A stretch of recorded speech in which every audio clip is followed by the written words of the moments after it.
let's talk predictions real quick. We like to put people on the spot and get series predictions. So we'll start with you, Kevin. First time, I believe it's the first time Auburn's ever. Hell, it may be the first time Auburn and Texas have ever played. Have we done that one yet?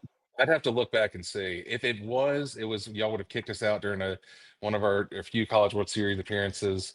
I don't think it's outside of maybe like a tournament somewhere, because normally when we've made a regional, we get stuck in this. We're stuck in the Southeast, and Right. we're not going to travel to that much. And most of the tournaments in years past have not overlapped. Like, we're kind of staying where we're at, and we've only really recently started venturing out to play in the state of Texas with the stuff in Globe Life, and I think they're Right. trying to get into the stuff in Minute Maid. So yeah, it'll probably be. I think maybe the first time. I'll have to see when they put out the game notes and stuff. They've met. First time they met in 1912. I was going to say it was probably like a million years ago if they've played. And then they've last met in 1995. And that looks like it was in the postseason. It was in the tournament, and Texas lost that game. So Auburn actually has a winning record. They're 0-2-1 against Texas. So they've got 2 wins and a tie. Texas has never beaten Auburn. So wow, there you go. I will think, as confident as I want to be. I think that Auburn's goal going in is we just need one. And that's really, especially as how poorly we've kind of played on the road. Getting one is a huge win for us. And because there are so many unknowns kind of in that Saturday, and then we never know what's going to happen on Sunday sometimes with us, I really think that we would drop the series, but we're going to get at least one game. And I think that's going to be the focus, is really kind of pushing as much as we can in that Friday game and setting the tone. You've seen Auburn kind of go all in a little bit on that Friday and put as much emphasis as we can as kind of setting the tone and not falling behind, because Saturday has kind of been a bugaboo for us, or that second game of each series has kind of been a bugaboo for us. Yeah, it should be a hell of a matchup with Dutton and Spencer. It'd be fun to watch those two guys go at it on the mound. Zach, who you got? What do you got in this one? Yeah, I mean, if you look back at the series in 1912, it tells everything. It's a one-run loss and then a tie. No, I think Texas wins. They play so well at home. They really feed off that energy. I think the pitching is probably just a notch better than what Auburn has in terms of, if you look at good on good, right? You're going to have Sam Dutton against Jared Spencer on Thursday night.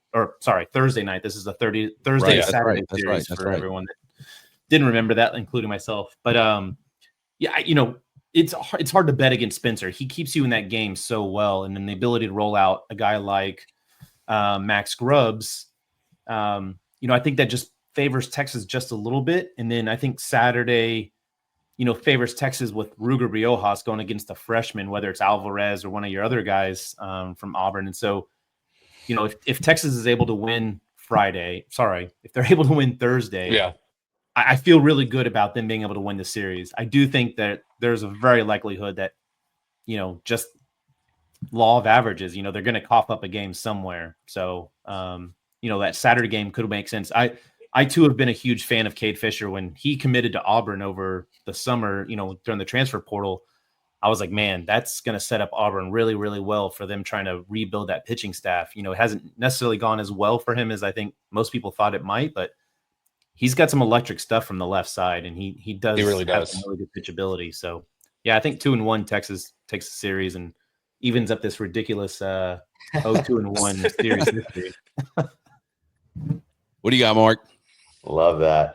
Yeah, I agree with Zach. I think, Texas has played really well at home this season against really high quality opponents. So I'm looking for a 2-1 series victory for Texas, but I'm very excited to see Auburn in person. Obviously, they're on a really big hot streak right now. I believe it's 4 ranked opponents they've beat. No, it's 5 games in a row now, right? It was Georgia Tech midweek, and then Bama game 3 last weekend. Game 3, yeah. Yeah, so they've won 5 in a row against ranked teams, which is pretty impressive. So again, man, I'm really loving this SEC baseball. To say that we're mid-April and this is going to be our 3rd top 10 series at Dish Falk is pretty nuts. Something that we've never seen playing in the Big 12. So again, excited to get some new blood and a team that we haven't seen in Austin before. So really looking forward to that. Hoping that if any Auburn fans are in town and at the games, that they're coming through left field so we can show them some hospitality to any of the visiting fans. But I'm looking at Texas to win it 2-1. Yeah, definitely Auburn fans. If you head out to the Dish Thursday through Saturday, and we'll get that right this time, Thursday through Saturday. I had to double take on that one myself.